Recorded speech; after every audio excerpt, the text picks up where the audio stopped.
আপনাদের চাহিদা অনুযায়ী প্রত্যেকটি উন্নয়ন ইনশাআল্লাহ হবে। অত্র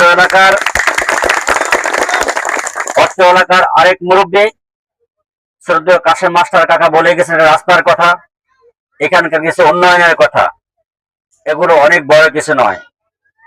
নির্বাচিত সরকারের পক্ষে এগুলো বড় কিছু নয়। শুধু বিএনপিকে ক্ষমতা আসতে আপনারা সবাই সহযোগিতা করবেন, আপনাদের প্রত্যেকটা দাবি ইনশাআল্লাহ পূরণ হবে। আমার মা এবং বোনদের কাছে আমি বিনীতভাবে বলতে চাই, আপনারা কি জানেন বেগম খালেদা যে এখন প্রায় মৃত্যুসজ্জায়? হয়তো আপনারা দোয়া করছেন তাই বলে উনি এখনো বেঁচে আছেন। এই বেগম খালেদা জিয়াকে বাংলাদেশ থেকে বের করে দেওয়ার জন্য পেশিবাদের দোসর শেখ হাসিনা ওনাকে এক কাপড়ে ওনার স্বামীর বাড়ি ক্যান্টনমেন্টের মন্না রোডের বাড়ি থেকে বের করে দিয়েছিল, আপনারা দেখতে পেয়েছিলেন।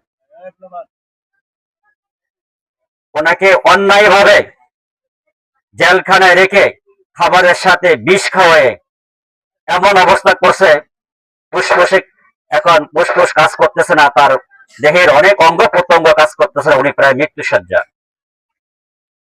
বেগম খালেদা জিয়া দুই ছেলেকে মারতে মারতে পঙ্গু করে দিয়েছে, বলছে তুমি বাংলাদেশ থেকে বেরিয়ে যাও, আমরা তোমার সন্তানকে মাফ করে দিব।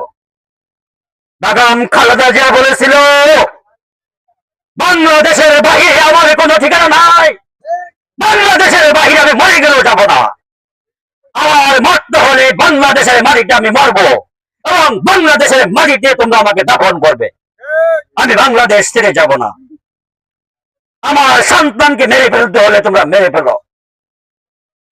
যা তারেক রহমানকে মারতে মারতে পঙ্গু করে বাংলাদেশ থেকে বিতাড়িত করেছে। খালেদা জিয়ার দ্বিতীয় পুত্র আরাফাত রহমান কোকোকে অসুস্থ করে মেরে বাংলাদেশ থেকে বিতাড়িত করেছে। পরিশেষে কোকোর লাশ